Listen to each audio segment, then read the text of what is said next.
we could have actually just cut through the back, and the back dumped out right at the margarita bar. Instead, we're hiking 2 blocks in crappy shoes, slightly intoxicated, trying to go get more intoxicated. And yeah, it took all the guys to say, by the way, you could just cut through the backyard and then enter the hotel. We're going, oh! So that was my experience with the first Shareholders. You were directed the long way to work it off and drinks. Yeah, it was. Yeah, I think that was all intentional, because there was a group of us that was just, we were starting to get a little, what would that be? Unladylike at times. Well, it's no fun being ladylike all the time. I try not to be ladylike. Good call. We're venturing into dangerous territory now. You never know. Yeah. All right, cool. Hey, if you have any friends that have wandered into other track rooms, corral them, make sure they know that they're supposed to be here. We've heard that a few people have popped into the other rooms. Either they are just extremely prompt for the ones that start in 90 minutes, or they are lost. I got him, Dave. I'm corralling him. Good morning, everybody. Good to see you, Dave. Hey, buddy. Good morning, Curtis. I'll go round everybody up. We'll get this thing rocking here in a few minutes. What time did you get started this morning? 2, 3? What day is it? Let me see. Yeah, exactly. Feeling good. No need to sleep, man. Excited for today. Thank you guys Absolutely. all for being here. So great to see so many people here ready to rock. Love it. I'll see you in a minute.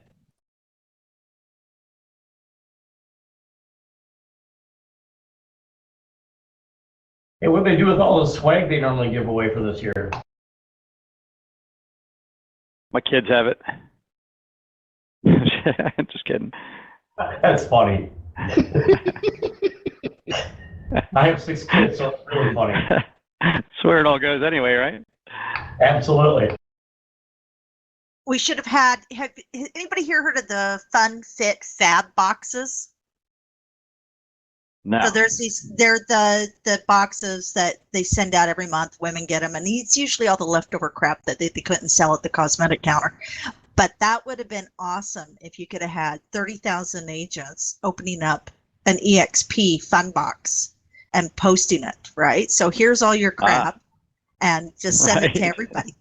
Oh, like a opening on YouTube. Yes. Yes. Unpacking. Oh, Yes. that'd be great. Yeah, and you could have like the mix for margaritas. Obviously, you can't send the alcohol, but you can have it and say this is for our get together for our band or whatever, right? But that would have been really fun. I'm sensing a theme here, Kim. Oh, I know. I have to be responsible when I'm at home, but when I get out, it's not. I have to ask Brad Anderson and everybody about the party in Vegas that we threw the first year we were in Vegas. You know the rule about Vegas. Yeah. Oh no. Yeah. What happens in Vegas? Have you ever heard of the pepper mill? I'm going to let everybody in on an inside secret. The Pepper Mill and the Fireside Lounge is one of the oldest places, and Cy Red actually was the developer of the video poker. And he owns that space, and it's still there. All the other hotels, like the Stardust and stuff, have come down around it, but it's still there. And so for my husband and I had our first date 25 years ago, and it's this creepy lounge that all the Rat Pack has been in, and you don't want a black light because I cannot tell you what I think is probably on all the cushions. So I know it's awesome. It's awesome. Okay, that's it just has gross. a circular fire pit. Come on. It was That awesome. Wait, I want to know where this place is again. I did have Moving on. All right. So yes, we ended up hosting an icon night there, the very first Icon Awards, and we hosted it, and it was all, all the munchies and stuff. And to this day, they're all like, I just can't believe you took us there. And it's like, it's cool. It's got history. The old historic place.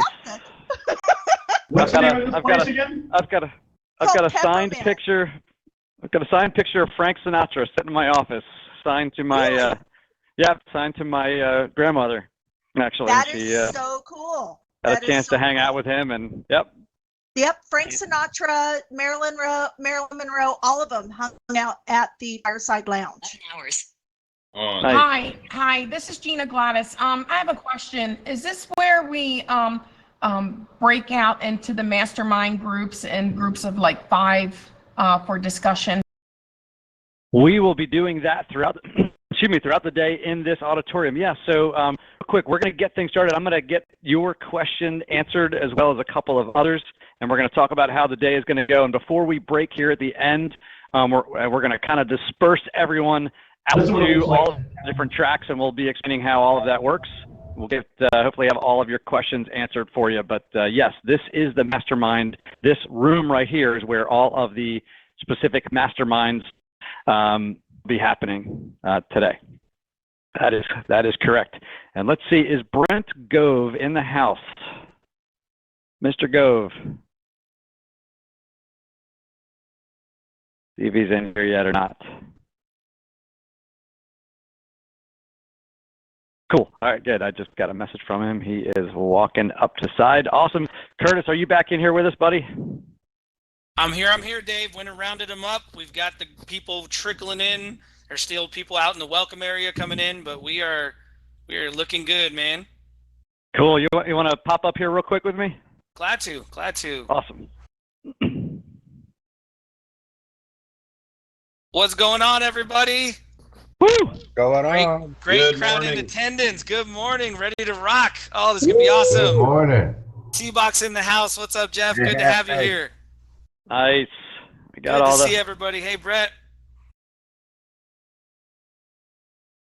This is great. This is exciting. There's already almost 500 people in the room. I know for our West Coast friends, this is early.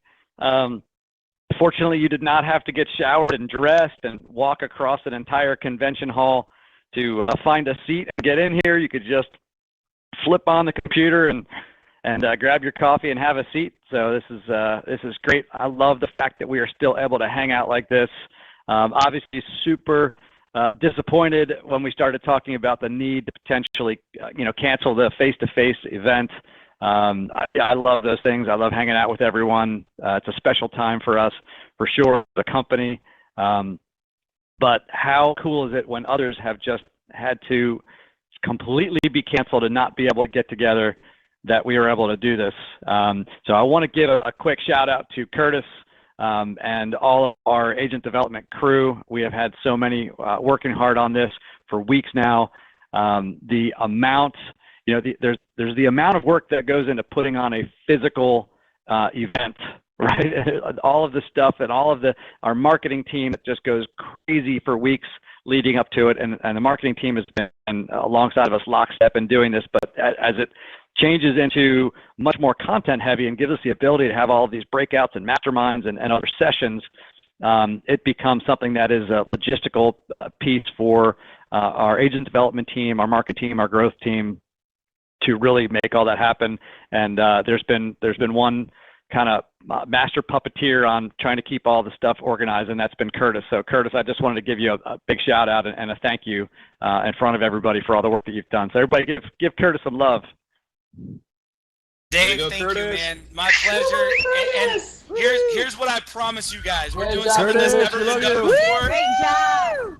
And this is going to be fun. It's going to be as fun as you make it. I have to throw the credit right back to everybody else, the team that put it together, our agent development team, Dave, our marketing team. But really, most importantly, guys, now I want to tell you what to expect these next 3 days, and it is to expect amazing agents giving everything they've got up here. That's how we were able to pull this off. Everybody that we asked said yes. Everybody, we didn't script the content, Dave. These aren't pre-built training classes. These are our selves, their most authentic and real lives up here to everybody, So that's what it's going to be. It's going to be fun. I'll do a little bit more updating on logistics and stuff when I come back up here after Jay Kinder. But thanks, Dave. Awesome. Thank you, buddy. It's going to be fun. Nice. Thank you, man. I appreciate it. Appreciate all your hard work and all of it that are involved. Everybody doing such an amazing job. And I'm going to echo that sentiment too. Everything that we do, our success as a company. I mean, yes, we have, Glenn came up with this this crazy and amazing idea, of a concept, and there have been staff along the way and leaders along the way that have been helping to drive it. We've got an amazing staff team that keeps the wheels turning every day, and our leadership team that puts their blood, sweat, and tears and really believe in doing, and we love our agents. And so that's a great group. But I got to tell you that, what makes our wheels turn and what makes our world go round as a company is absolutely our agents. And we are so agent driven in everything that we do, from our growth of the company that comes 100% from our agents. And we have, we have people that are new at it, just like new agents. We have our top people like our mega agents. We have our top influencers and growth leaders and everyone in between, and everyone helping each other and working together to grow the company and to help us. You guys have seen how we're dominating. We are absolutely crushing the competition, if you will, and it's not that we don't want them to do well. It's just we're excited about the fact that we are expanding and growing, and it's not just body count, but it's productive agents. And so when other companies are having a hard time figuring out how to grow, our growth is exploding. When their production is down, our production is exploding even bigger than our agent count growth. And it is amazing. And that is all because of what our agents are doing. And then when we look at the struggles of the marketplace over the last several weeks and months, and the fact that our agents are still continuing to produce at such a high level and serve your clients, and how much effort and care you've put into taking care of your clients and making sure that things still happen and come together, and working really closely within your communities and with other agents from other companies in the co-op and with our own agents. And then the training, the incredible amount with that Excel program, and the massive amount of our top agents coming to lift others up and to help them work through this current market and prepare for the market ahead, continue making our businesses strong, is 100% done by agents in this company. And that is absolutely phenomenal to watch. I feel extremely blessed just to be able to hang out and be a part of it. And I'm hanging on, and we're going as fast as we can. So I'm thrilled. I just want to say a big thank you to our agents. Man, we appreciate you all, and we love you, and we're excited about what's going on. It is great things, and there is absolutely no doubt in my mind. I mean, this rocket ship has launched, and we're taking off, and there are no limits for us as a group, and we get to do this together, which is really, really, really cool. And so I'm excited you guys are here. I'm excited for what you're going to be able to experience over the next couple of days. Hopefully you got a chance to catch a lot of the cool stuff that we talked about yesterday. The next couple of days are all about you. They're all about your opportunity to share and to learn. So just, look at the schedule, check it all out, soak it all in, and invite some guests to come in and hang out with you. Lots of ways to do it. There's information all over Workplace, so please get plugged in and engaged and see what's out there. And let's make the best out of the next couple of days. This is a great opportunity where we can do something that others can't do, and I'm so pumped about it. And speaking of being so pumped, I am so excited that we have such talented leaders who are passionate and give back, care about others, and have done so much for this company. And it's my absolute privilege to introduce someone who has become just an amazing friend. Brent and Kathy are just phenomenal human beings, and the more I get to know them, the more I absolutely love them, and the more that I see, what's happening out there, and how it's being driven, and the creativity and the care that goes into it, the absolute passion behind it, and the genuine heartbeat of caring for others is really amazing. But man, when you guys hear Brent speak, I know he's going to speak right to you. He's going to get right into your soul, and I love it, and I love your energy and your enthusiasm, Brent. So I'm so glad that you're here. I appreciate you, brother. So I am going to let you take it away. Are you over there hanging out on the side? I'm here, brother. Here I come. How you doing, Dave? I'm good, man. Good morning. Good morning. I know it's early for you, West Coaster, but you're an early riser. Yeah. I was up at 6 a.m. this morning, so I've been rocking for a couple hours now. I'm ready to go, baby. All right, brother. Well, hey, you take it away and do your thing, and thank you so much for being here. Wahoo! Thank you, Dave, and hello, EXP. Man, what an exciting, whoa, I wish you guys could all be on the stage and look out. It just goes back and back and back and back, infinity. By the way, if you are watching the presentations today, A lot of people have PowerPoints. I'm not going to use one. But if you do, you hit that little magnifying glass that squares you up to the board behind me. And it's kind of cool to see the PowerPoint. Some of you may not be aware of that. Maybe 20, 30% of you. So for those of you, just want to give you that tip. Well, I'll tell you what, man, I'm excited. I'm ready to go. So I have a question for you. What do you want this year? What do you want in the next 12 months? And what's the one thing that's going to make the biggest difference?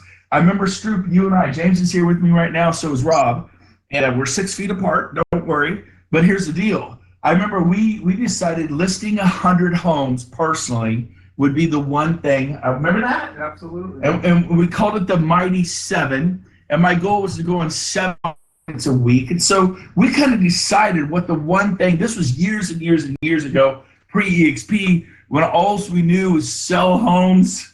And then what else do you do? You sell homes. And then what else do you do? Get your price up. Quit selling homes at $250, sell homes at $500,000. So we raised our price and sell more homes. And then what do? We sold our homes and raised our price. And then you get a buyer's agent and assistant, then you build a team, and then you try to get to the 7th level, this mythical land called Brigadoon. For those of you that are in this place, it shows up once every 100 years in a mist. And so we're just like, man, how do you do this? And you get to 100 homes, and then you get to 500 homes, and then, well, heck, I want to do $500 million and $1 billion, and you just set goals. I realize maybe all of you aren't wired that way, but I was. And so that's what we were doing. So I want you all to take a 30,000-foot view at your life. What is it you need to do this year to have the biggest impact? For some of you, probably like me, it's lose a few pounds, right? Maybe more than a few pounds. For some of you, it's go to marriage counseling and work on your marriage and have a great marriage. All the money in the world isn't going to change your marriage. So for some of you, it's work on your marriage or reach out to that teenage son or daughter who needs you desperately. And so you got to, or maybe it is list 100 homes. Maybe it is sell your first 20 homes. Maybe it's switch from a buyer's agent to a listing agent. But you need to kind of figure out what it is you want to do this year. Like me, when I saw this, I was just ready. I'd have 20 years of helping buyers buy and sellers sell. I knew what it meant. It meant a great lifestyle. Made lots of money, provided a nice home for my family. We drove nice cars. We took nice vacations. But at the end of every year, I simply had to rinse, wash, and repeat and do it again. It did get a little easier because it wasn't, you kind of knew how to write an offer that you could get into escrow. You kind of knew more agents and you could work the back channels and help getting your offers accepted. And you didn't go to a listing appointment. You weren't so nervous anymore. And sometimes it was the problem because you didn't have that little nervous butterfly energy and you were boring. And you did get beat by that Coldwell Banker agent or that Remax agent or Keller Williams agent or Sotheby's agent because you didn't have the edge. You weren't hungry. You got to be hungry. Everyone write down that word. You want to make it in life. You got to be hungry, like your spiritual life. You got to want it. You got to want that prayer life or to read the word or to change and grow and become that Mother Teresa, that Martin Luther King, that Benjamin Franklin, that I don't know, Ronald Reagan, whoever it is you respect in your life. You want to be, develop those attributes. So some of you, your needs are super, super immediate. In other words, you're behind on your house payment, you're behind on your car payments, you're behind on your credit card payments. And you guys need to take the TV and just go throw it in a dumpster anywhere in town. I don't know if that's legal because you have to dispose of electronic equipment differently, but you need, or just put a big old X across your TV because it's sucking the life out of you. If you literally are worried about paying your rent or your mortgage or your car payments late and your credit's tanking, you're not allowed. Listen to me. You are not allowed. Your downtime is reading a book by Zig Ziglar, Tony Robbins, John Maxwell. You find a book by people you respect, right? And then you read that book, and input equals output. I'll say it again. Input equals output. So some of your needs are very immediate. You need to go help buyers buy and sellers sell. You got to go a little, it's a scientific word. I want all of you to step up and pay attention. It's called berserk. You need to go, you need to go a little berserk. You got to focus, man. You gotta go. I will until I'm gonna figure this thing out if it kills me. You gotta want it so bad. You gotta be hungry. Again, there's that word hunger. Write it down. I can't give it to you. You gotta have it. Some of you have been so beat up, beat down, beat over, paved over, and you gotta reach down and go, you know what? I was endowed with the seeds of greatness by my Creator. And realize you were made in the image of God. And I won't go beyond that. I believe that. You can believe what you want, but I believe that you have all the same gifts I have, and I just wanted it so bad. Money, mansions, cars, jets, nope. I want to be a history maker. I want to make a difference in people's lives, man. I know you guys do too, and so really want to challenge you with that. So go fix your issue. Go fix your issue. How do you do that? You ask lots of questions. You work like your life depends on it. This sounds kind of radical. Let me let you in on a secret. Your life depends on it. Because, well, you know, I'm about the mission, not the commission. I am too, but it also needs to be about profitability. Of course, well, he just cares about the money. Because people make money, people throw. Let me tell you, man, the reason other people have lots of money is not always, I'll give you that. But they're all about service. You are paid in direct proportion to the amount of value you bring to this life. What you're earning right now, look at the amount of value. And it could be you've just burned out, you've zoned out, you're checked out in your marriage. Your teenage son or daughter needs you so bad, you don't even know it, man, because you're not present. And I hated that word when I first went to counseling a decade ago. But I understand the word and appreciate the word. I couldn't stand the guy when he used it. I'm like, present. What a weird thing to say, present. And I was checked out 10 years ago in the crash because daddy had been working 70 hours a week and I didn't put boundaries around my life. So I'll tell you this. So write this down. Ready? Short-term pain, long-term gain. What do we mean by that? You guys, you can get it over with quick. If you go through life health, life will be infinitely easier on you. By the way, those of you in the audience with your hands raised, if you can pull them down, it literally blocks the people behind you. So make sure that your hands aren't raised. It blocks the view of other people. Okay, Brent, next. can you repeat that last thing you said? Because you broke up really bad. Well, everyone mute your mics. So, and I'm shocked that I could even hear you. So that's interesting. In this auditorium, I didn't think that we could hear the audience. So, but lower your hands. If your hand is raised, lower your hand. There's on your avatar. Check it. Anyways, enough said. I'm not doing questions. Okay, so here we go. And thank you. I wasn't trying to be rude to you. I was shocked to hear from you, actually. So bottom line is, I want you to work on your short game. Man, if you have bills to pay, I'm talking groceries.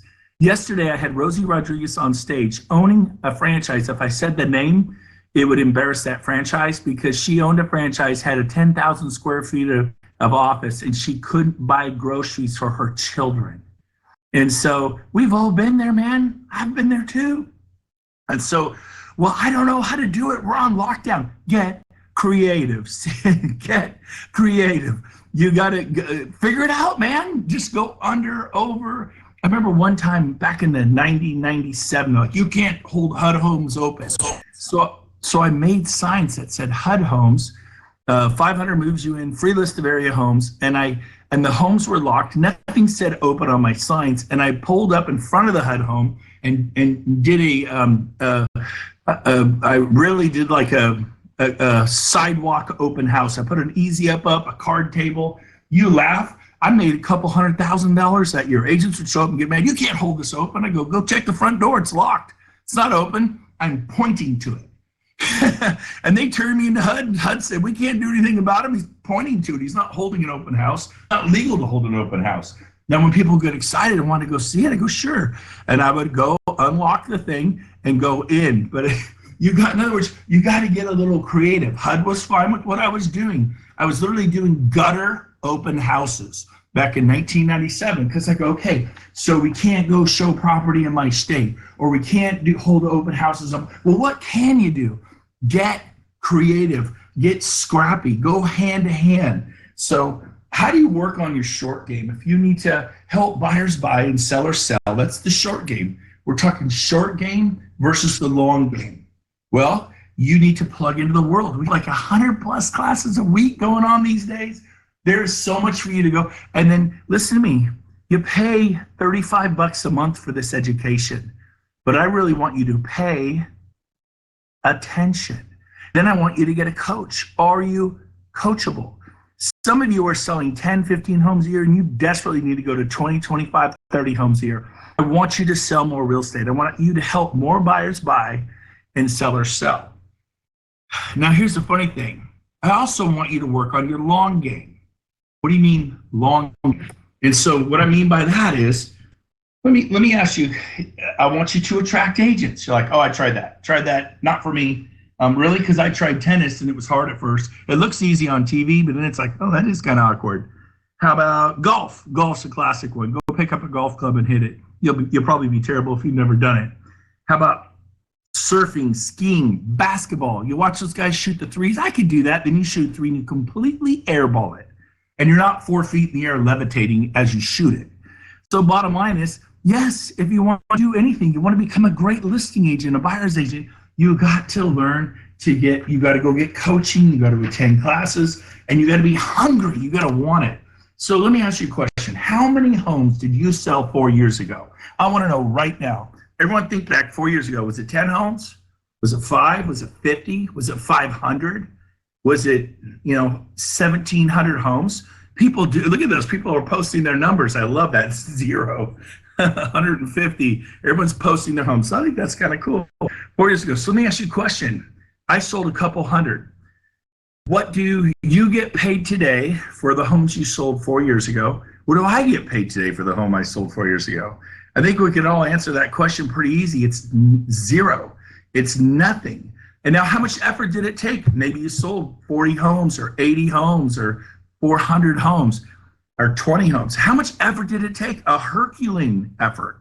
You had to write offers, you had to go on listing appointments, you didn't always get the listing, you didn't always get the offer, and it hurts. So the bottom line, what I decided to do was to do something different. 3 years ago, I kept helping buyers buy, sellers sell, but one thing changed. I switched my brokerage, which I'd only done one time in 20 years, and I started acquiring stock awards that had never happened in 20 years at my two prior large, like 2 most dominant brokerages in the world. Never got any stock awards. And then rev share kicked in, and I made more in rev share. I mean, it was just, I don't even know how to explain it to you, but let's just say it was lots outside of commissions. So that was a good thing. But so one of the things I did is, we're racking this up and I'm watching, is I decided to create margin.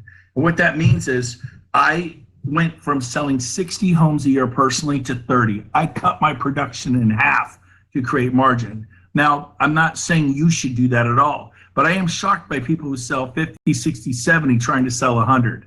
It's like you don't really believe you could do agent attraction, so you're just going to go right back to being on a hamster wheel. So I want to challenge you. You can improve. You can get better. Now, Remax used it against me. Look, he joined DXP. His production got half. That was me. I'm not saying you have to. I decided to sell less homes on purpose. Some of you need to sell more homes, I'm telling you right now. But here's what I did. As everyone's like, all you did was recruit? Nope. Fridays from 2 to 5, I called agents and brokers for the first time really in 2 decades for myself to build my own sales organization. And I love Rob Flick. He gets so little credit for what he has done, and Gene Frederick. Those 2 guys are the reason this company is of course, Glenn, of course. But as far as agents, Rob Flick, he is this analogy he used. What about listing 40 agents? So guess what I did? I took his analogy, that makes sense to me. And I listed 40 agents 3.5 years ago. And you know what I get paid for that today, 3.5 years later? I'm not even allowed to say, but it's beyond my wildest dreams times 10. It's a crazy deal. And so, are you just about money? No, I loved my agents. I laid my life down for my agents. I helped them. Then they started telling their friends, who told their friends, who told their friends. And 3.5 years later, there's 10,000 agents in my organization, 7,492 in my 7 levels. But there's people on levels 8, 9, 10, 11, 12, all that sort of thing. So as I wrap this up today, I get it that you're maybe not good at surfing. I tried surfing, it was so hard. I paddled so hard and the waves kept passing me by. Listen to me. Figure it out if you dedicate yourself. There's not a sport in the world if you don't get a coach and you dedicate yourself and you work at it relentlessly, you will figure it out. And now I figured out golf and it's fun. I know how to shape a ball flight. I know how to spin it back. I know how to get out of a sand trap. It took a little while. Just be patient. Don't be so hard on yourself. I think the key word here we're talking, and at least for me, being a little desperate, not needy. There's desperate, needy. Yeah, nobody likes that. I mean, desperate for a better life, desperate to make a difference in the lives of those around you. So let me tell you, some of you have it too easy. You go, I'm not desperate. You got it too easy and it's hurting you. You're too comfortable. And well, I thought you said you made, like, yeah, I did, but I wasn't comfortable. I knew that God had bigger and better things for my life. You got to believe that. Who are you hanging out with? Because input equals output. I had people tell me that I was going to do some great things with my life that, like 500 years from now, how will you be remembered? Do you really believe that you can make a difference on this planet? I do. So let me say something to you. Don't die with your music in you. Write that down. Don't die with your music in you. What does that mean? A final quote. This is what it means. I would rather dare mighty deeds. I would rather dare mighty deeds and fail greatly than to have focused and aimed at nothing and succeeded. I'll say it again. I would rather failed at trying and going for mighty deeds and failed greatly than to have aimed at nothing and succeeded, and then take my place with those tepid and timid souls who know neither victory nor defeat. My message to you today is to go out there and fall on your face and do it as fast as you can with listings, with luxury listings, with commercial, with agent attraction, whatever it is you want to do. Working on your marriage, go to some counseling. It's going to get muddy. It's going to get messy. With your teenage son or daughter, they might reject you for a while, but I want you to passionately go for it and just have the greatest life, because you will get your breakthrough. Thanks for having me today. Enjoy this week. I'm going to be at every bit of this for the next 3 days. I couldn't be more excited and honored to labor with all of you at EXP as we go from 30,000 to over 1 million agents worldwide. Welcome to the movement. We're so excited you're here. We're locking arms. One big fire. EXP, making real estate fun again. I'm having a blast. Join me as we change the world for the better in our industry. You all. We'll see you. Thanks, Dave, for having me up. Awesome. Thank you, Brent. Appreciate it, man. You bet. I just wish Brent could be a little bit more passionate and enthusiastic, but I guess that'll have to do. Boom. All right. All right. Hey, Brent, can you, yeah, there you go. Got it. Thank you, bud. All right, guys, that is great. That is great stuff. I love that, that representation of, who we are as an EXP family. And I love that saying of don't die with your music still in you, right? So that is fantastic. And, as we are kicking off these days of masterminds and kickouts and panels, and you all get a chance to share with each other in the masterminds. You get to hear from some of the top talent. I am so thrilled to welcome up to the stage right now a panel. We just want to briefly share with you some of the folks that are here at EXP, some of the talent that is attracted to this company, and how willing they all are to share what they've learned along the way. So if my panelists could pop up, we have Marcy Willems from Arizona, Andy Gleason from Texas, Tom Daves from California, Michelle Humes from Georgia, Craig LePage from North Carolina, and Karen Head also from North Carolina. And if they could pop up here right now, that would be great.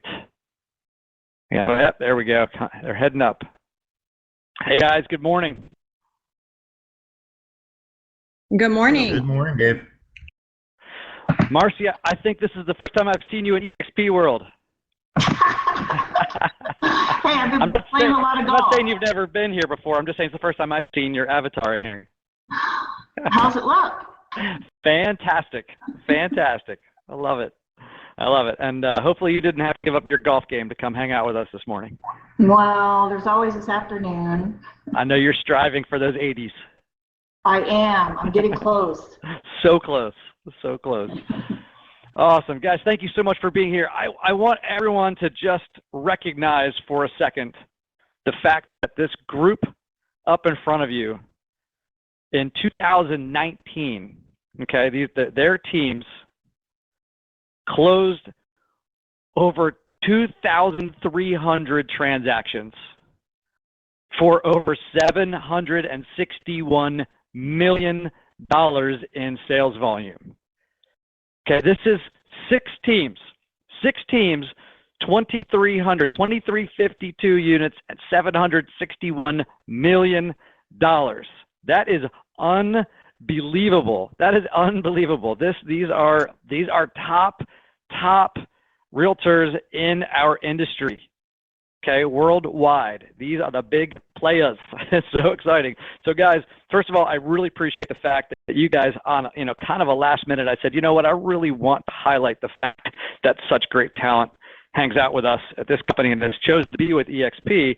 But not only that, but the fact that you guys all, I know, readily kind of give away your secrets, if you will. I know every one of you is involved in teaching others and teaching some of our classes here and being on other panels and doing stuff throughout the industry. I know that that's your heartbeat. And I think that to me is a sign of true talent.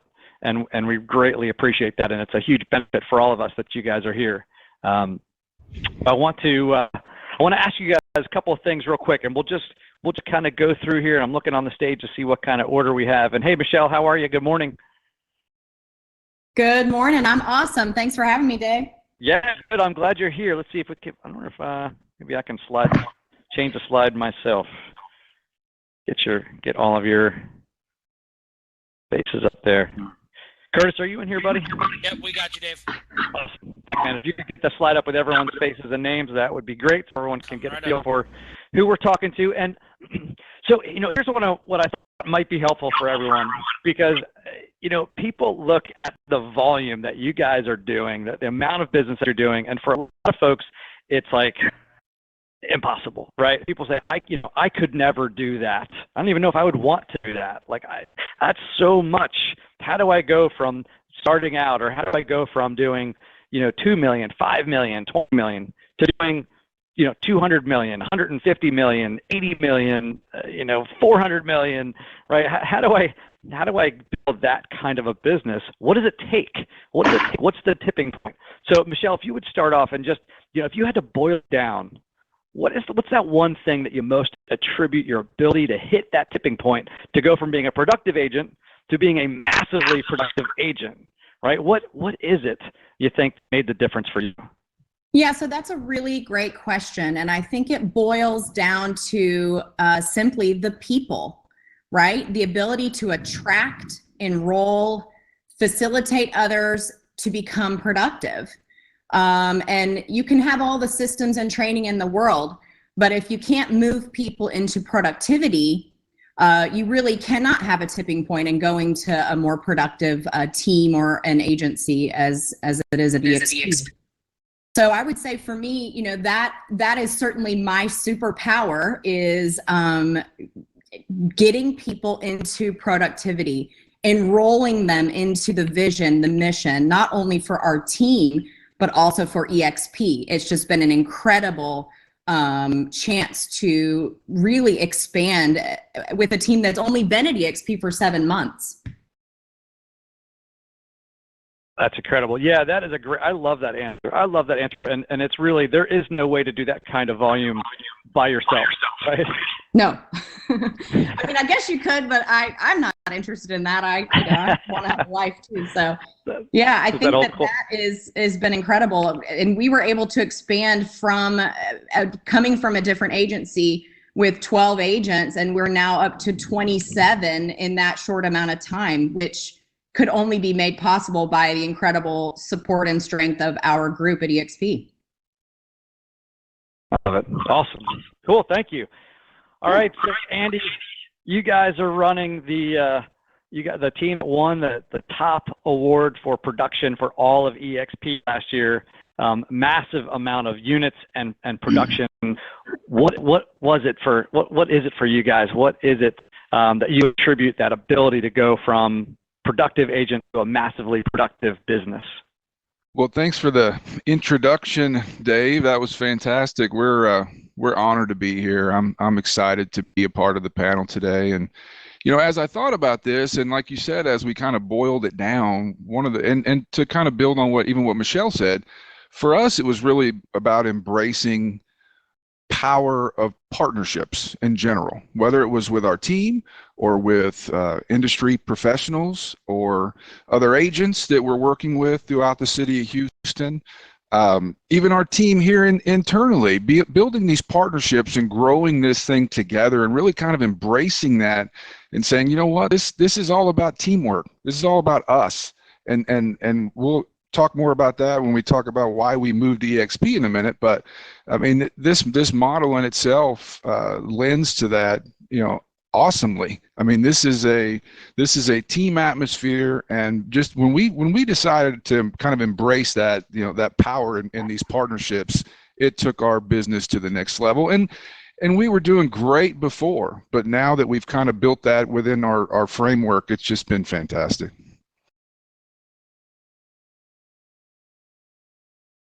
That's awesome. I love it. Yeah, that kind of goes along with that same theme, right? It's building that powerful unit. So it's not just it's not what you've learned, but it's your ability to share with others, attract the right people to you, and then work as a unit, as an organized family, if you will. Exactly. Yes, sir. That's great. Awesome. Thank you, Andy. Karen, talk to us. Hey, same Dave. question.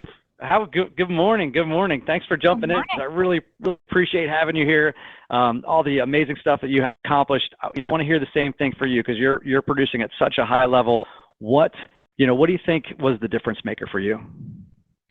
I would just tell people that my top 3 things are to go from being a single agent to growing a team to a mega team is have a big network of friends, social media, really being out there at all times. Hire amazing admin. Don't be afraid to hire people who are better than you. I almost never hire a real estate agent to be my admin. And create rock solid systems for your team in the future. You have to build them for yourself. And that's why you need an amazing admin, because as we know, salespeople are horrible with paperwork. And so if you have an amazing admin who's hyper organized, they can organize you, and then that bleeds out to your team, and you can only grow it and make it better as you go along. And I would also say, I feel like when you go from being a single agent to starting and growing a team, you need to have a lot of cash in your business checking account and really treat it like a business. Can you hear me? Yep, that's awesome. Thank you, Karen. No, for sure, and I can tell you from personal experience that having the right person as your right-hand person, if you will, for me, I've got Gretchen, and she helps me look good. So much happens in the background, by someone who is highly talented and who knows how to handle those things, and they start to anticipate things and start to be a part of your brain, and it makes your business so much more successful, without question. And definitely approach it as a business. If you're going to grow your business, you need to invest in it for sure. So I love that. That's great advice. And we've got Craig over there. Craig, talk to me. You guys have had massive growth in your business since coming on to EXP. You guys have just absolutely exploded. What do you attribute that to? What's the factor that's been driving it for you? Yeah, thanks, Dave, for having me on the stage. Big shout out to my business partner, Shelly Johnson, who's in the audience. I'm up here representing today. I would say a lot of what we've always prided ourselves on being different. So being different is definitely the most important thing for us. We self-evaluate our business often. The formula for most agents is, they usually follow and just try and do it better. I don't think that's a good approach. You definitely want to be different. Shelly and I were doing video before smartphones. We were using flip cameras back in the day. We really evaluate ourselves and the market often. When people said social media was just for kids, we were building a large audience on there. And, right now with the internet becoming a very, very busy place, and that's where we've gotten a lot of our business in the past. But as we know, it's getting very, very busy now.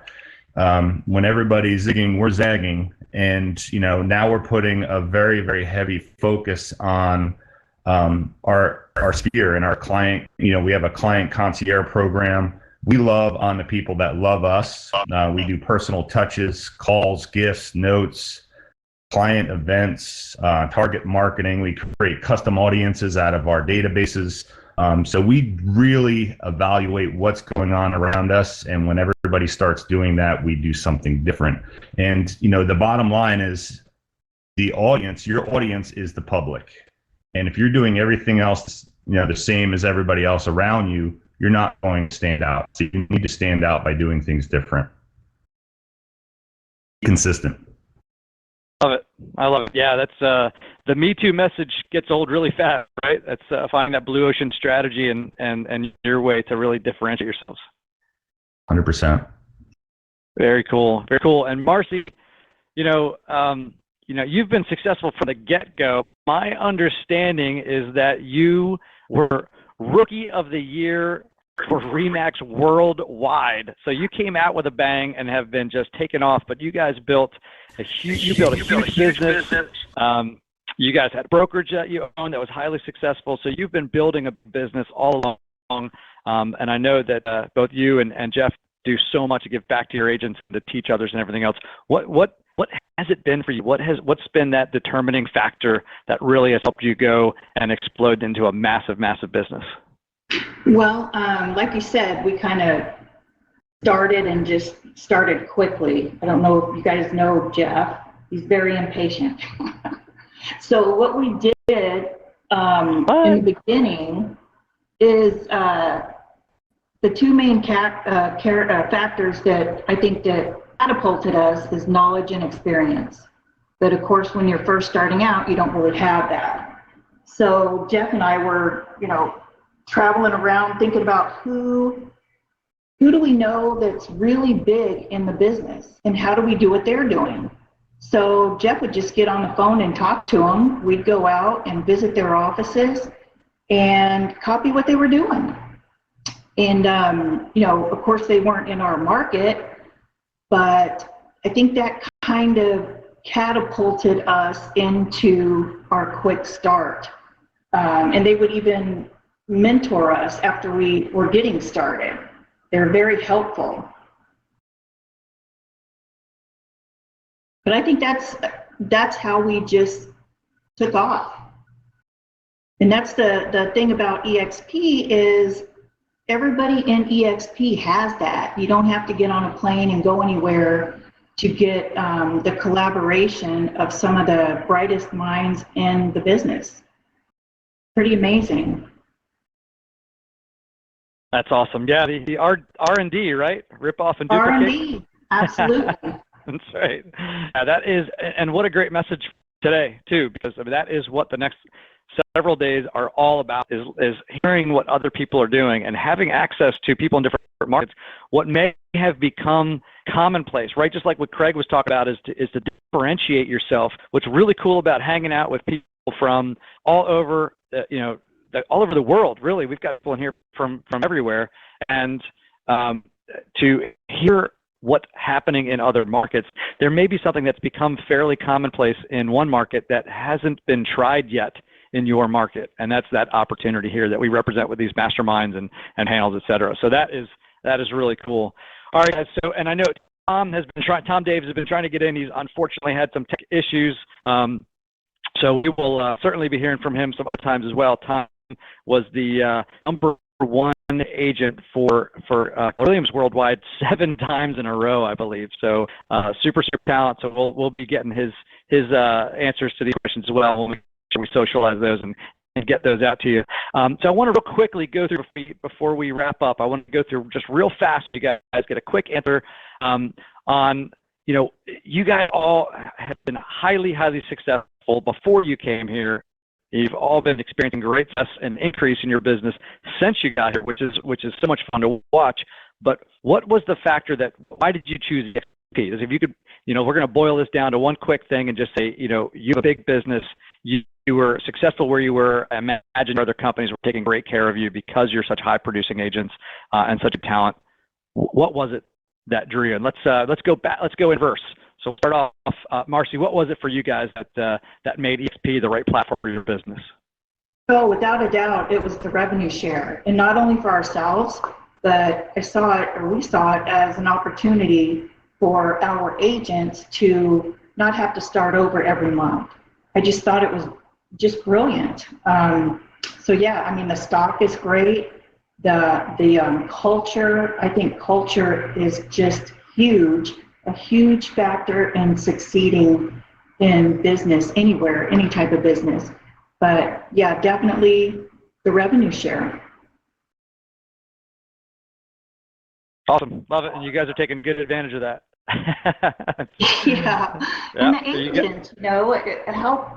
It's just a kind of a security pillow for agents that maybe they don't sell as much one month, and they have a little revenue share coming in, and maybe they don't want to sell real estate when they're 70. Yeah. Well, you guys have done so much to help others to grow the company and to help others build that passive income and build that security. It's been fun to watch. Appreciate you and Jeff greatly. Thank you. That's great. Yeah, right on. All right, Craig, same for you. Give me your quick answer on why was this the right platform for you and Shelly? Well, Shelly and I were actually leaving our former brokerage, and we were going to start a boutique. And the reason we were thinking of doing that was to grow our business and give the agents on our team a similar opportunity to grow beyond their next sale. As agents, we know we're only as good as our next sale when we're doing a deal. So we were going to start a boutique and give back to our agents and try to create some kind of benefits program above and beyond their next sale. And that's when EXP was put in front of us. And it just made 100%, because the challenges of a boutique or starting your own thing are obviously liability, the expense of growth with tools, brick and mortar, education. And then, of course, when you do scalability on a boutique level, you just add more liability and more expense. So by having this EXP model, we were allowed to benefit all the ways we wanted to, but not have the liability, the expense of growth, and sky was the limit. We can go outside of our local market. So it just made sense for our business and for our team members. And it's been an awesome, wild ride. And I can't be more excited to be here. That's awesome. I love it. I love watching what you guys do too. You have so much fun. So great attitudes and an amazing group. Karen. What was that for you?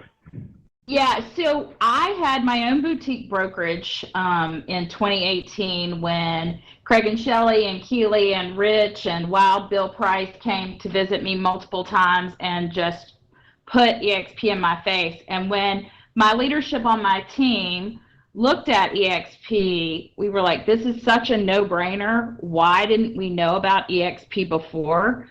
And we were thinking, how could we share profits and how could we help people have a retirement fund?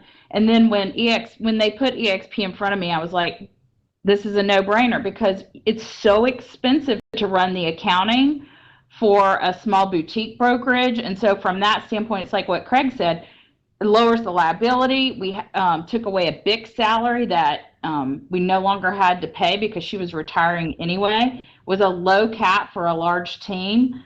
The revenue and the stock for our agents and for me, it's like having a multi-million-dollar investment fund that pays you dividends every month, and it's compounded monthly. And we have a lot of investments. I like to invest. I just bought a lot of stock in the stock market, and EXP was one of them when it dropped down. It's just all about how can we all grow. And I love my amazing team, my agents, my staff. I want the very best for them, just like Craig and Shelley were talking about with their team.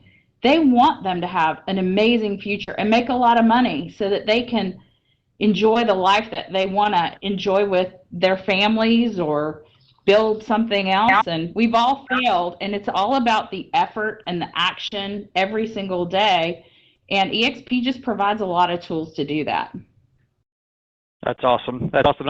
I'm hearing a lot of, in your conversations from all of you about the opportunity to help others succeed and those around you build security and build their business and build wealth and all of those things. That's amazing. That's part of what makes us so strong.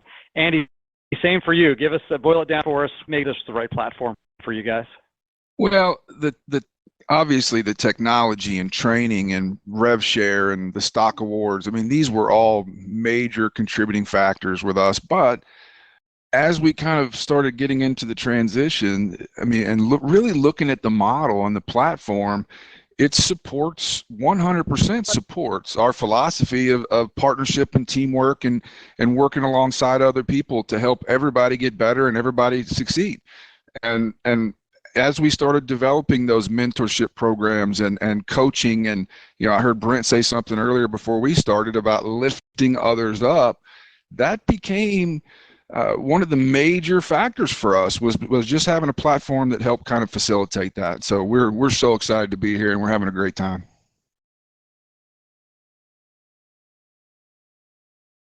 Love it. That is awesome. That is awesome. Thank you. All right, and Michelle, take us home. Yes, sir. Well, I just think that the environment that we are able to be in absolutely lends itself to bringing more people into our culture with the vision, the mission of EXP. I have never in my life seen a group of people more willing to help each other and show each other how to improve their business, even when there isn't any money or alignment at stake. I could ask any one of these panelists for help after today, after we've met each other virtually, and I guarantee all of them would help me in any way they could. So I just don't think you find that generally in real estate.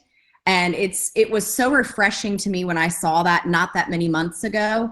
And I just knew it would be the best environment to bring a group of people and to expand as far as the sky's the limit. Every single person on my team, with the exception of one, has been in the business less than 6 years. So we have so much to learn, including myself, and there is just no better place than EXP to do that. And we are just so grateful for the opportunity, grateful to learn from all of you, and just to take our business to the next level. Sky's the limit. That's awesome. I love that. I love it. Yeah, that is so well said. And the environment, and the culture, and that has been just a driving force for us, and certainly a huge super magnet for attracting all you guys and so much the other talented agents with us.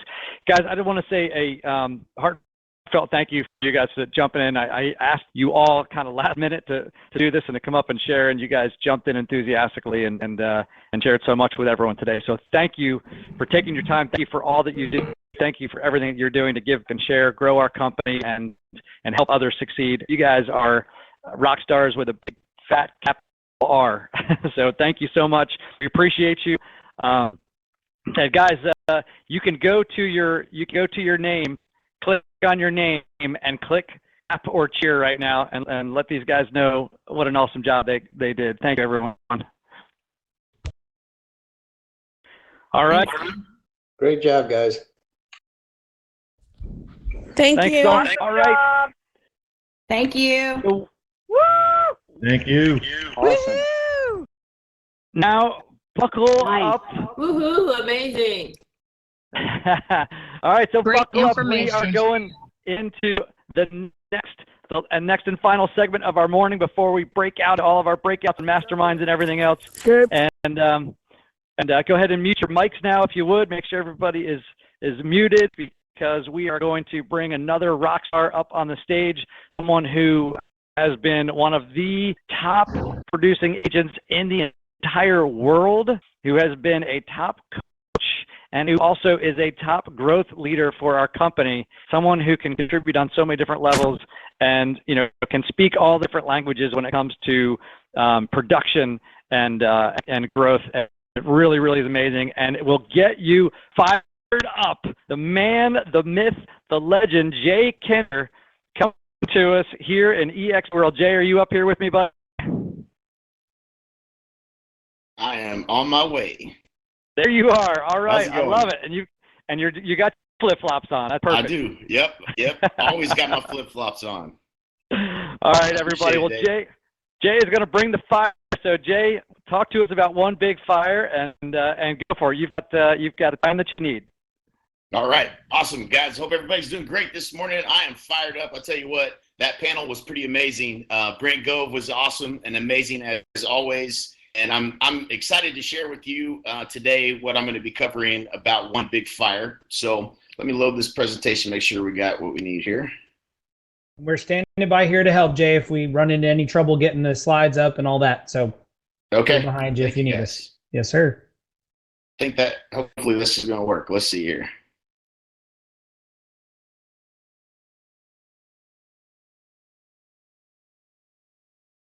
Do y'all see?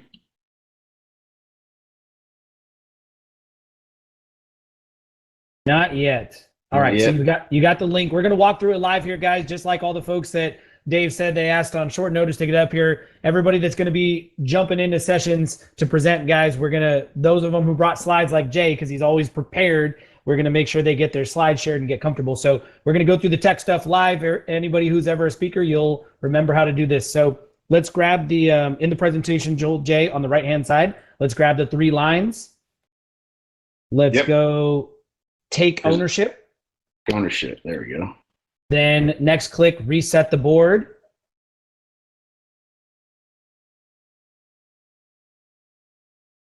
Okay. There we go. So board's reset. Beautiful. Next thing you're going to do is in the web address bar, drop the link. Got it. Hit enter. What we're looking at here. It reset to the same one. Y'all are seeing something different. All right, one more time. I'm going to grab it and see if I can get it, and then I'll get.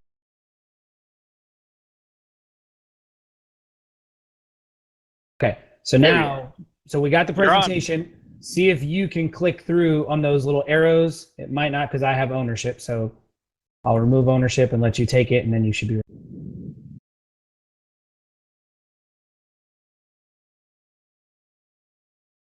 Off. Do those 3 lines one more time, Jay, and take ownership. Oh. Okay. Pop back to the other slide. Sure did.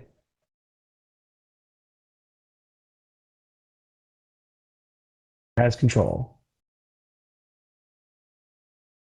And for everybody in the audience, just if you guys will take a peek in that upper left-hand corner and notice that there's 1,036 people in the room right now. Jay? Right on. All right, what do we do here? Hit enter. Click on that address bar and then hit enter.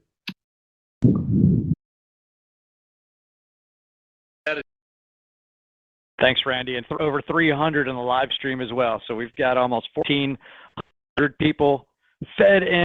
This amazing. Love having this. Love having everybody so much together. And then of course, all this will be recorded out there for you guys as well. Try pasting the link one more time, Jay, and then hit enter.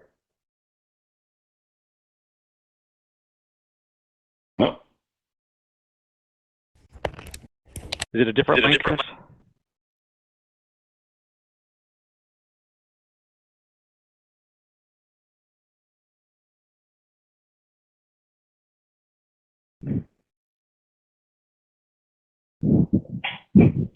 All right. I'm going to remove your ownership. I'm going to take it over real quick. I'm going to get them up here, and then I'm going to give it back to you one more time. Try it again here.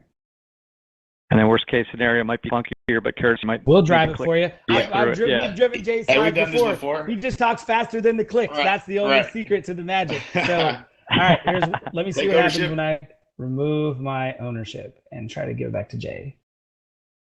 I remove my ownership. Jay, take ownership real quick. Done. Hope these stay. Now hover your mouse over the picture. Do you have the buttons to go forward and back? I have the buttons. See what happens. Bottom left, try forward and back on your screen. We have the slides. Yeah. And everybody in the audience, you can either, if you go to the screen zoom up top, right, you can either click onto zoom in on the main web screen, or you can do main stage, and that'll do a great view no matter where you're sitting of the stage and Jay and the slides. No dice, Jay? Yeah, the arrows are. See if I. Presentation tool a little bigger. Size it up. Then arrows should be in the bottom left, forward and back, or forward.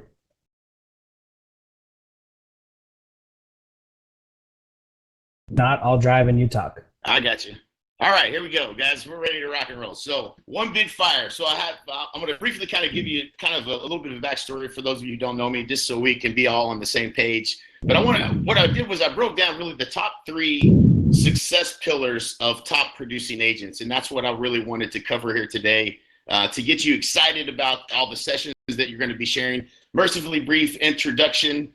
Been in business 23 years in the real estate industry. It creeps up on you, man. I'm on my 3rd decade. So my best year, I sold 531 homes. Over 4,300 homes I've sold in my career. And formerly was number 2 in the world for Coldwell Banker for a number of years, and then started a coaching and training organization that trained and coached top agents from around the country. And in 2004, started a company called Radio and Television Experts with a friend of mine, Matt Wagner, that actually did radio and TV for real estate agents all around the country. So we've helped some of the top agents. If you were to go into just about any market in the country and look at who is the top agent in that marketplace, and you survey the top 10, probably, I'm going to say probably 2 or 3 of them in every single market in the country probably has either been coached by us or was a part of one of our companies that we had that helped them the big successful business. And so that's kind of my backstory. And one of the things that really led to my success and seeing the success of other people you heard this already, right? You heard everyone on the panel and how many of them talked about the benefit. Marcy Williams talked about the benefit of flying out to the other people's offices and looking what they're doing and looking under the hood of their business, going back and duplicating that in their own business. And my office was actually one of the offices that they came out and visited. They actually came out to Lawton, Oklahoma and visited my office. And we did the same thing. I went and visited their office. I visited other people's offices and literally used to fly around the country. And the same people, I would always see the same people at these events. And we started to kind of run in the same circles. And so what we all knew is we enjoyed spending time around each other because we were all bigger thinkers and we were all trying to grow a successful business, and being around like-minded people is such a huge benefit. And we all have that benefit here at EXP. But we wanted to be in business together, but we never knew how. And so when we started the move over to EXP, we claimed I guess, the one big fire as that's what this is. It's how do we put our fires together and make one big fire? And it would have never worked before because we would have never been able to settle on what the name of our business would have been. And we'd all joined together and it would have never made sense. But it's such a blessing to be in business with all of you and be in business all together. And we have one big fire instead of our little fires that we're burning individually. And so EXP is that one big fire. And the benefit today is you're going to get to go in and listen to what we used to fly around the country all over the place to learn from all these top agents around the country. You get direct access to that throughout the entire day today and plug into these sessions where people that are actually doing what it is that you want to learn, they're out there doing it and they're going to show you exactly how they're doing it. And I've kind of been known to say this because this is who I am, is I'm not the smartest kid in class, but I always sit next to them. And that's really what you have to do, is pay attention to what people are doing to be successful and just be a good copycatter. My mentor, Jay Abraham, used to joke. He didn't joke. I always joke. I always joked that me and Mike Reese, my business partner, we used to go copycatter number one. This is copycatter number two. Over, you read me? Got a good idea over here. This is pretty good stuff. You need to check it out. And we would always jokingly, talk about being a good copycatters. We were just really good at copying. And Jay Abraham used to get really upset with me. He said, "You're devaluing what it is that you're doing. You're modeling success." And that's really one of the number one principles to success. And so what is your definition of success? When it comes down to success, I looked it up in the Merriam-Webster dictionary. I think everyone has a different version of what success may be, but it says a degree or measure of succeeding, favorable or desired outcome, also the attainment of wealth, favor, or fame. And that may or may not be the definition that you would use. But one thing that all of the great people in the world that have been highly, highly successful all agree on one thing. Success only comes by persevering through failure. You have to push the pendulum of life to failure before it will ever swing to success, as Darren Hardy says. And the more that you push to failure, the more that it will eventually swing back to success. And that's never been more true for anything that I've ever done in my life. Real estate was absolutely fail. You have to fail in order to move forward. And so embrace the struggle, fall in love with the process, and just know that if you're failing, if you're not failing, if you're comfortable right now, then you're not growing, and you're not growing and getting better. And so that's the key to success in real estate, is to just continuously fail forward, pick yourself back up, and keep moving forward. And that's where you're going to find success. The most successful people, the people that you saw on stage, they have all failed massively, and that's why they're successful. And so always remember that, and don't get discouraged. And there is no secret to success. The secret to success is do the work, okay? There's not going to be a magic pill I'm going to share with you. There's not going to be an easy button for success. If you want to be successful, you absolutely have to do the work. So, and if you aren't where you want to be in your business right now, then you simply haven't learned something yet. That's all it is. It's something there's something you can learn that would change that. And once you kind of embrace the fact that, hey, I'm just not where I want to be in my business, what is it that I haven't learned yet? And figure out what it is that you need to learn, and go learn that, right? And so this is a pretty impressive statistic. 95% of all the transactions are done by 5% of the real estate agents. I'll say that again. 95% of all the real estate transactions are done by 5% of the real estate agents. And so what I wanted to unpack today was, what are the things that make that 5%? What is it that made them so successful? So something you can duplicate, something that you can kind of grab a hold of and take and say, okay, these are the things where I've got to get better if I want to be one of the 5% that's doing the majority of the business. And I'll tell you this, it's top agents. It's not because they write better contracts, is it? No, I don't think so. It's not because they're better at showing houses than you are. It's not because they're better at putting signs on the ground. There's none of those things is what makes an agent one of the top agents. There are three things that make a difference, and we'll start with the first one, and it's the biggest one. They are master marketers. They understand that they are not in the business of selling real estate. They are in the business of marketing. They understand also that if your business is, let me explain this. Every agent I've ever talked to, and they come to me, and this may be you. If this is you, I want you to let me know if this is where your business is at. If your business is coming from unpredictable sources, you will never have a predictable business.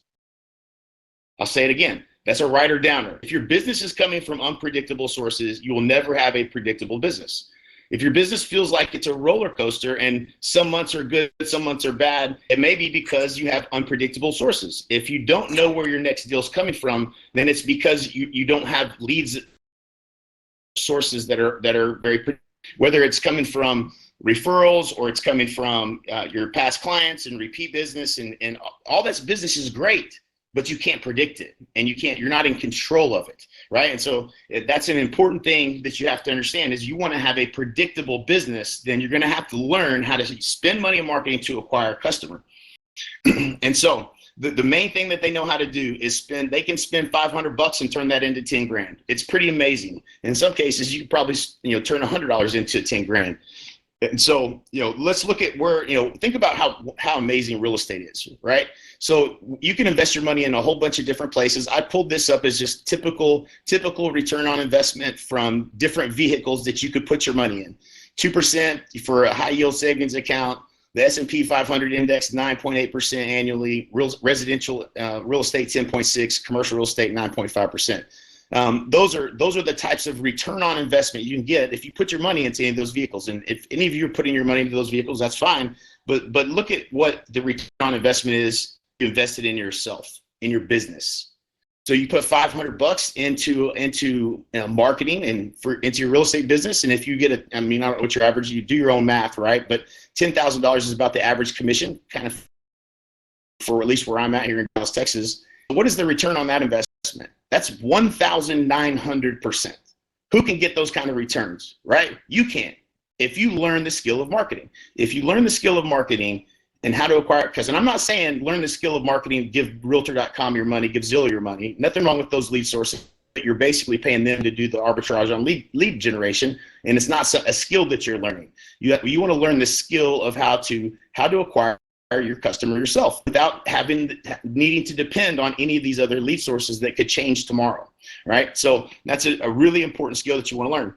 So invest. I want you to think about your business differently. I want you to invest in yourself, invest in your business. And if you do this, you will find that every single person that was up on stage, the most successful people, have all become master marketers. They've all learned that skill. And so pay attention to the things that they're doing when it comes to marketing. Look at your top competition in your marketplace and see, what are they doing differently? What are they doing successfully that I'm not doing? I think what you're going to see a lot is that they're spending money in marketing. They're not afraid to invest in their business because the return on that investment is so great. And so that I'm getting some questions that are coming through here, which is awesome. And I will come back and answer all of those as we get towards the end of this, for as long as I'm able to in here.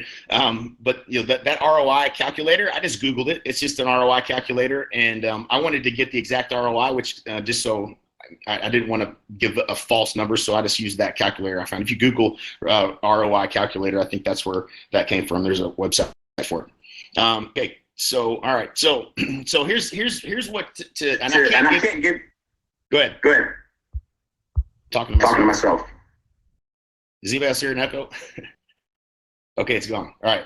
I'm not going to be able to do like a full marketing lesson today and teach you guys marketing. I can tell you I spent lots of years and years and years and years of studying the subject of marketing and how to acquire a customer. And there's so many pieces to it that there's no way I could do it in this session. But I want you to just start just with a simple framework to understand how marketing works. The first thing is, who is the target market? Who is it that you're going to be marketing to? Is it a buyer? Is it a seller? Is it a first-time buyer? Is it a empty nester? Understanding who it is that you're talking to. Somebody that's in the military, what's their background? Like, your target market is understanding. It's not just, you can be very broad and say it's a buyer or it's a seller, but in most cases, if you're doing marketing, you want to speak specifically to the person it's most relevant. Are they moving up? Are they moving into town from out of town? Are they looking at new construction? What do they have kids? Understand the persona of the person that you're trying to talk to, because in marketing, all you're trying to convey to that person what your value proposition is in order to help them accomplish their goal. That's really all marketing is. And so the next piece of the puzzle is understanding traffic. Where are you going to find them? Where are these people, and how are you going to put your marketing or advertisement in front of them in order for them to come to your website? And the next is the offer. What is the bait that you're going to use to attract them? And this is probably the most underutilized thing I see in real estate. Real estate agents not having offers. If you're doing an open house, what is your offer to every single person that comes in the house? If you don't have an offer, something of value to offer, how are you expected to get them to say yes to you, right? So every single thing that you're doing you should have an offer. What is that offer for a seller to do business with you above doing business with somebody else? What is the offer that you have to a buyer to do business with you above doing anything else? If you can't articulate clearly a value proposition of why someone should do business with you above doing business with somebody else, then you're going to have to talk to a whole lot more people before you're ever going to get somebody to do business with you. And then from a marketing perspective, that means you're going to spend a whole lot more money before you're ever going to actually get any return on that investment. And the last one's the funnel, is how are you going to convert them into a client? What is the process that you're going to use to ultimately, the sales process you're going to use to convert them over to a client? So I'm going to give you an example. You're probably going to want to write this down, and I talk fast, so these are kind of long. So I want you to just get the basic gist of it. Is if I have a buyer lead that I generated somehow through marketing, I am going to say on the phone. What I say on the phone is going to be the most important thing. It's the headline. It's the main thing that you say. We have a proven, repeatable system that's backed by market research to save you thousands to tens of thousands across the home buying process. Would you like for me to show you how we do that? Now, I don't know what everybody is saying when they get a buyer on the phone, but that is a reason why that buyer should run red lights to meet with me and buy a home from me and let me represent them. Do you follow what I'm saying? It's not a reason for. I didn't use selection. I didn't use, I've got a free list of homes. That's the old school script everybody's taught for the last 20 years since I've been in business.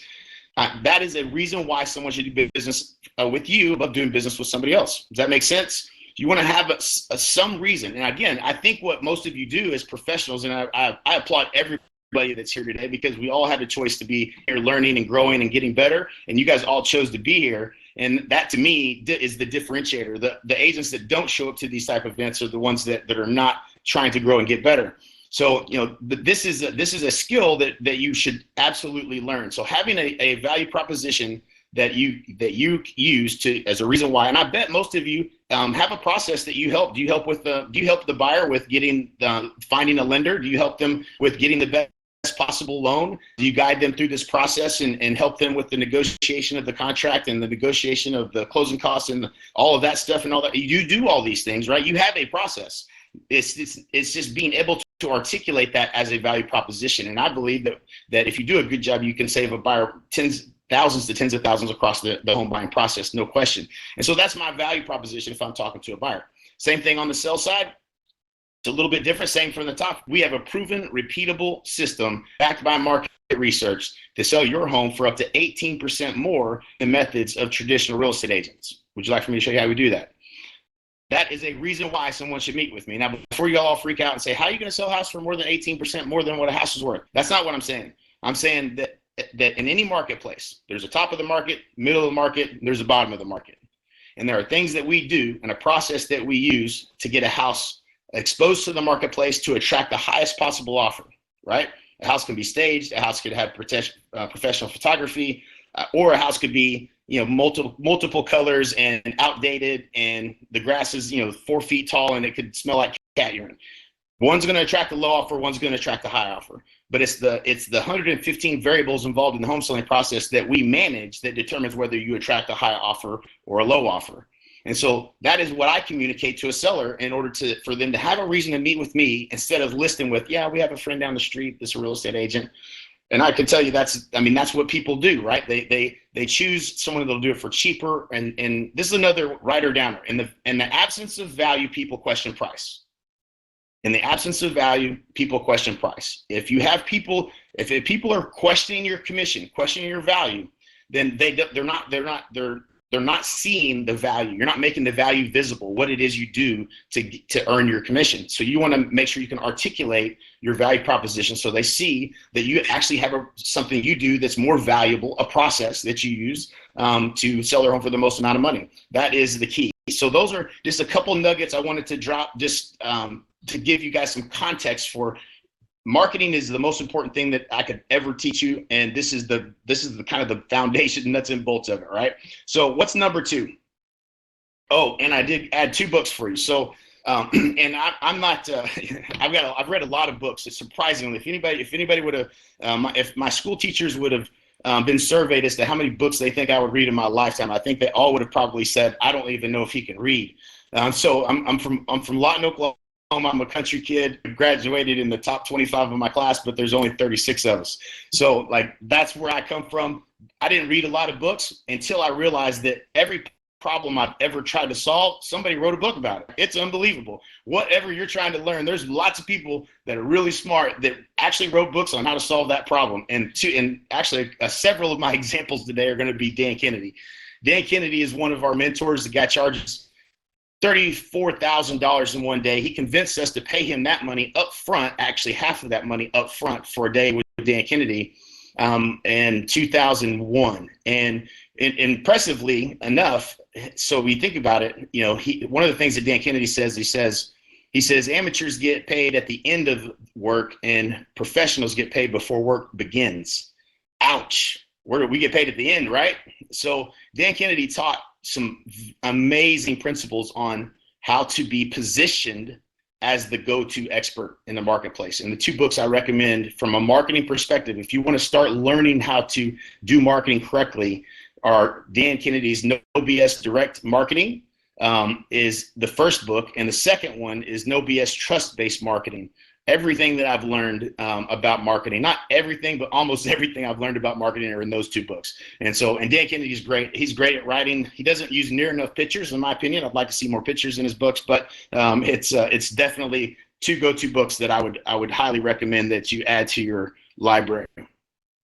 So number 2, and let me tell you something. I promise you this, it's not that hard. Anybody can do this stuff. I'm telling you, I'm living proof of that. And everybody you heard on stage, the people that are, sitting up on stage, super successful, are all telling you the same thing. Like, this is something anybody can do. This is not something, we don't have some special gift, right? You just have to want it, as Brent Gove said earlier. All right, so what was number 2? All right, what else do they know? What else do these top agents that are doing the 5% of all the business, what else do they know maybe you don't know? You'll never make $1 million doing $1 million a year doing $10 an hour work. This is a huge key to your success. And it's so easy to get caught into this trap where you're just doing it because it's easier to do it instead of delegate it. And you have to move away from that mindset. They understand, these agents all understand leverage. They're highly productive. They're only doing the dollar per hour work that it makes sense for them to do. And so this is a really simple rules of delegation here. If you suck at it, delegate it. If you don't like doing it, delegate it. Except for marketing and sales, don't delegate the things that drive revenue. And until you get to a certain point, you can hire someone to do the work. Like, for instance, some people don't like making calls, but I'm afraid to tell you that you're going to have to make calls if you're in real estate. So that's something that you can't really delegate. At a certain point, I made all the calls. I called every physical, every expired, did that for a number of years. And then I decided I wanted to hire someone else to do it so I would never have to do it again, right? But I did make those calls. And so I believe you have to make the calls. You can't delegate it until you've done it. And so, but if you don't like it, other than that, if you don't like doing it, you're probably not very good at it, so delegate it. And if it's not a high dollar activity, I mean, a high dollar value per hour, what's the value per hour? And I'll show you a little graph here that'll help you to kind of, I think, see more visually what you're seeing the agents that are on stage doing that will make it more clear. Let's do some math here. So let's say income goal is 250,000 and the annual hours worked, 2,000 is a pretty good number. That's like giving you a month off and a bunch of weekends off too. But the value of the work that you have to be doing at all times has to be at least $125 an hour. If you want to make 500,000 and you want to have a two-week vacations and have some weekends off, which is that's at average 2,000 hours, it would be $250 an hour. So if you could pay somebody less than $125 an hour to do that work, it's got to come off your plate. And so you start thinking about some of the things that we do in our business and in our day, right? If like you just track your entire day, you just be more productive, and planning your day is probably the number one thing I could help you with. The thing that I'm an absolute freak about my calendar, and wasn't always that way. I thought I got into real estate so I didn't have to have a calendar, but that's not how it works. Your income is what you do per hour. And so if you're not doing anything productive an hour or 2 hours or 3 hours or 4 hours a day, then it's just taking thousands of dollars you're getting paid. Right? Like you're not saving anything. You're just basically taking money that you could be making and not making the income you could be making. So this is what we call the 9 box. And the 9 box is just an example of, if you look at the upper right hand is the highest skill work, and the bottom left hand is the low value, low skill, right? So as you go up up to the top, it's the higher value work, and across to the right is the higher skill. So when it comes to the business, the number one thing that you can do that makes the most money is being face-to-face with a client. And ultimately, I would argue that it's face-to-face with a seller. And here's why. We tracked it. We actually tracked this. Actually, a whole bunch of us tracked it because we all wanted to see what we came up with. We had the average amount of time that we spent with the buyer was 21 hours. 21 hours. The average time that we spent with the seller, this is being pretty.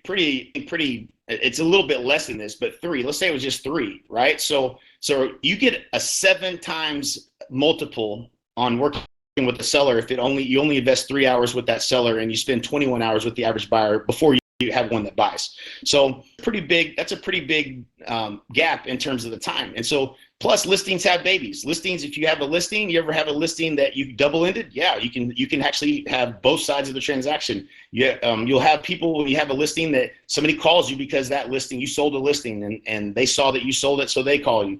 You have somebody that wants to buy that listing that needs to sell a house. So listings have babies. And so the listing side of the business is really the highest leverage activity you can do in your real estate business. But if you're the courier and the receptionist and you're the inside salesperson making the calls and you're the listing coordinator and put all the listings in the MLS, doing all the paperwork, all of that stuff, and you're the closing coordinator, managing all the transactions front to back. If you're doing all of those things, they have to come off your plate at some point. Then if you get them off of your plate, you are going to absolutely start making more money.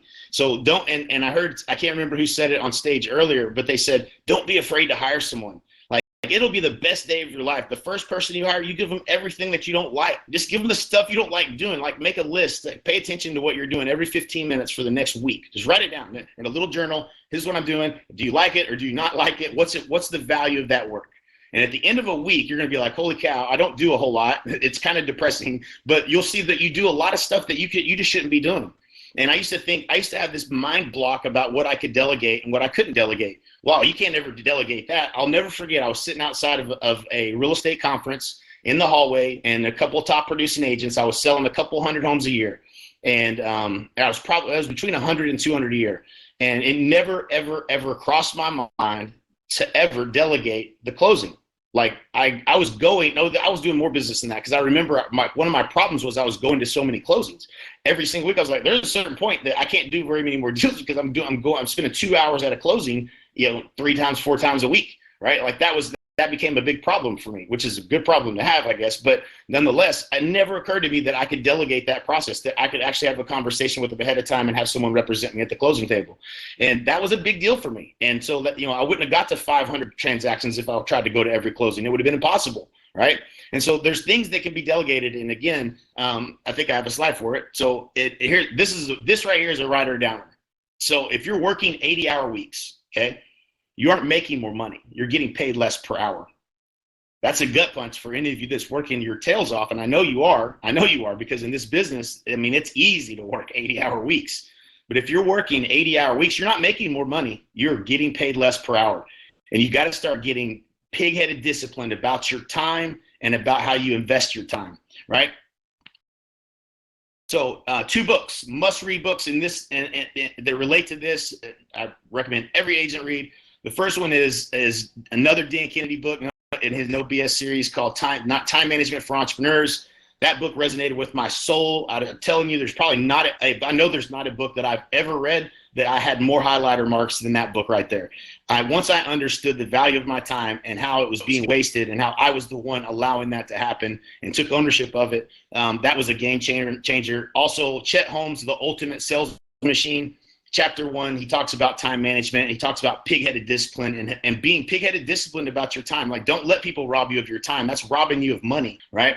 And take control of your day. Take control of and focused on the priorities and doing the right things in the right order. So that was number 2. Number 3, is everybody having fun? Because I sure am. Yeah. All right, there we go. You go, Jay. Awesome, Jay. Appreciate it. Love you guys. All right, so Awesome. Here's the last one. Here's the last one. Classic. All right. So the last one. Thank you guys. I appreciate that.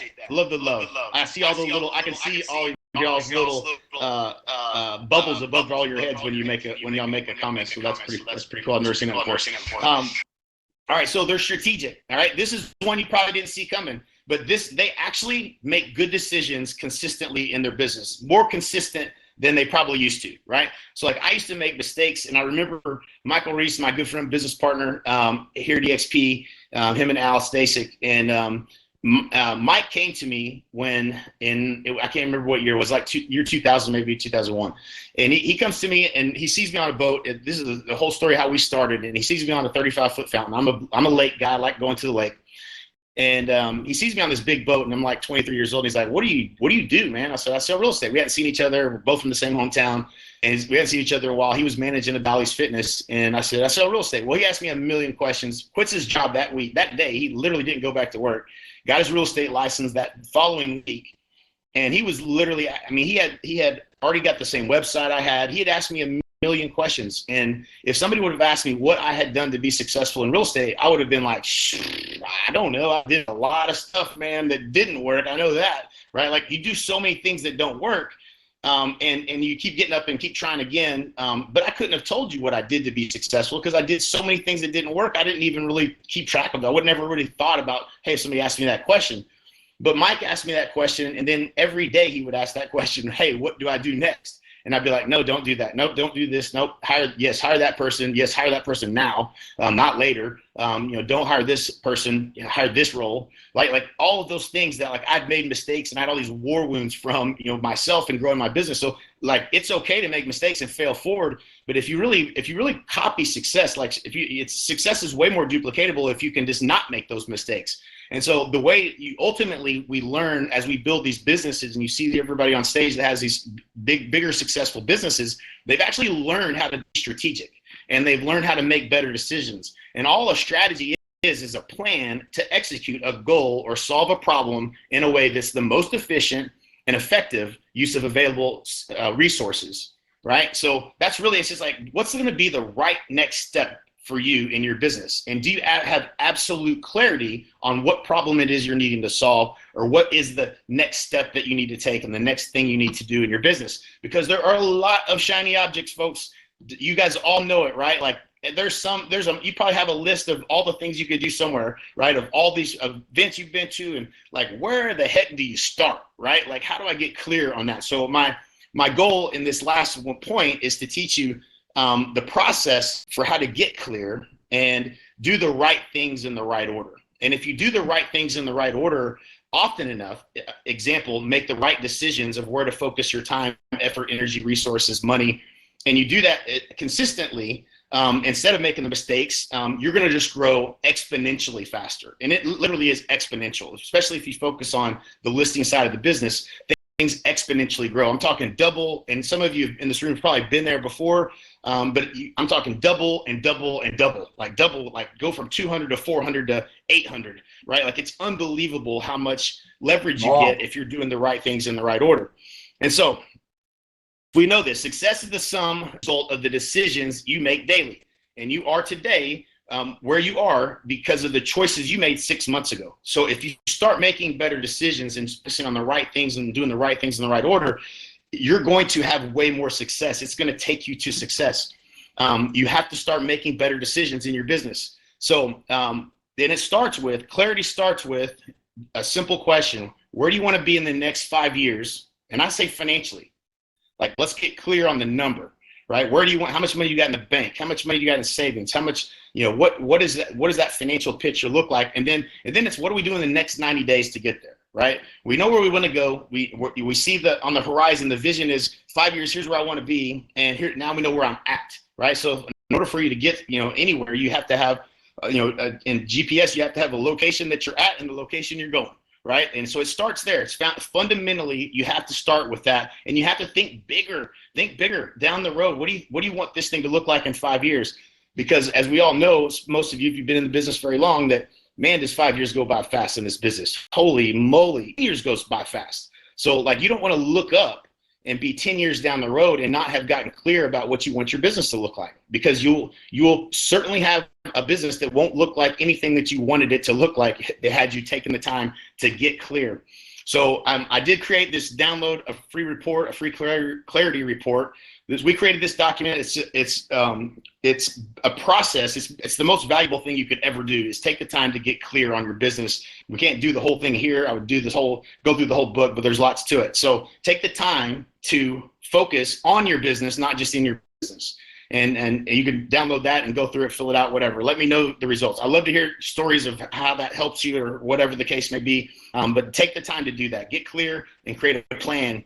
And there are a couple more slides here that I want to cover, just as far as, like, how do you determine, like, what's the number one thing you should do, right? Like, it's a hard thing to kind of understand. Well, what's the process for that? And in running several companies, I got very clear that, let me tell you something, if you don't get real clear on the things that you have to do and the things that you do that drive revenue and that are the most important, highest dollar producing activities, the $200, $300, $500,000 an hour work, if you don't get clear on that, don't hire a whole bunch of people, because they're not, what are you going to do? Tell them to do, right? In order to manage and lead people to be productive, you have to understand where you're at and where you're trying to go. And so when you start with the where am I now, right? Simple. And then the next step in the process is, we call it SWOT. It's called your strengths, your weaknesses, your opportunities, and your threats. And so this is an important thing to just think through before you decide to do anything, right? Before you say yes to anything, slow down, have a process. You could do this monthly or quarterly, depending on what your comfort level is with it. But evaluate, what are your strengths? What are the things that you're doing really well? What are the things that are in your wheelhouse? And then what are your weaknesses? Be real. What do you suck at, right? So I always use this example. If you decided to choose technology as something to implement with technology, and you know that that's a weakness, and but it was something you needed a follow-up system for all the buyer leads you just started generating. And that's a weakness of yours. You need to be aware that you chose a priority that you suck at, and you're not going to be very good at getting it executed. So you want to be aware of your weaknesses, and you want to ultimately remove those weaknesses. That's where you hire people. You don't try to get better at your weaknesses. You focus on your strengths. Do more of what you're good at. Hire the other stuff for someone else. Let someone else do that stuff. And so be aware of what things you're weak at, okay? So this is just having an awareness before you make a decision. And then what are all the opportunities? And our mentor, Jay Abraham, used to always say, in every meeting we'd get together, he'd say, what's the goal? And we knew he was going to ask that question, so we always were prepared with the goal of the meeting. And then he would say, is that really the goal? And we'd always throw us off, because we're like, is that really the goal? Is that the goal? Yeah, I think that's the goal. But oftentimes, what we think the goal is not. So I'll give you a quick example of the time that this was really relevant for us. We had two agents that left our team, and one of them moved to Oklahoma City, and the other one, I can't remember what she quit or what it was.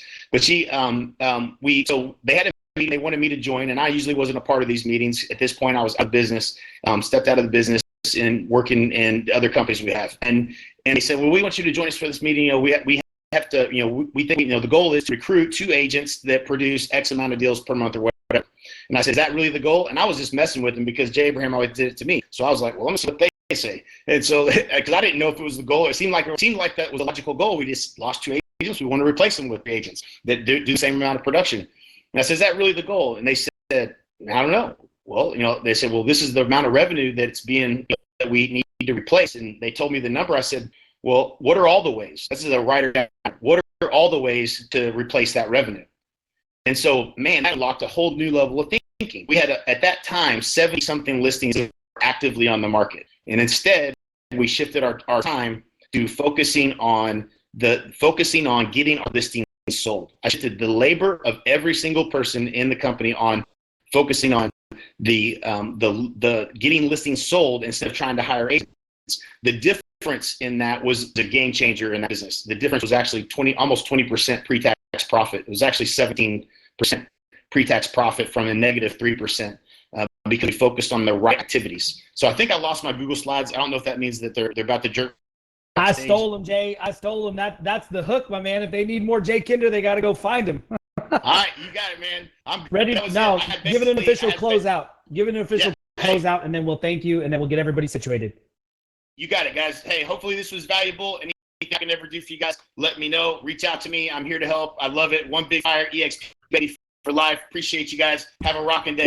Jay, thanks, buddy. Jay Kinder, amazing, man. Just want to say thank you. You can't stop somebody with on the flow like that.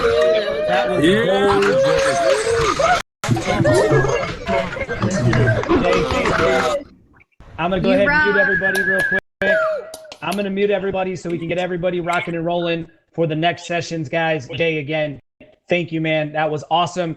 We're running a little bit over time, as I expected we would, because we built for this, guys. We buffered in an extra 15 minutes. So for those of you that are waiting for your next session, don't worry. Be excited. It's still going to rock. We've got 15 extra minutes presenters to keep rolling. Again, Jay Kinder, want to say thank you, man. Dave Kennord, everybody who kicked this thing off. Brent Gove, this was awesome.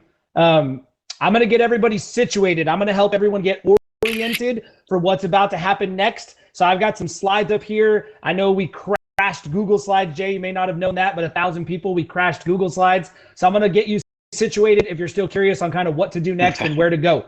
So first things first, I want to let everybody know from now on, this is kind of the daily flow. We kick off together in this room in the morning, and then we break into tracks. So now is the time to kind of go find your track, break out based on the schedule or the session that you're looking for. Everything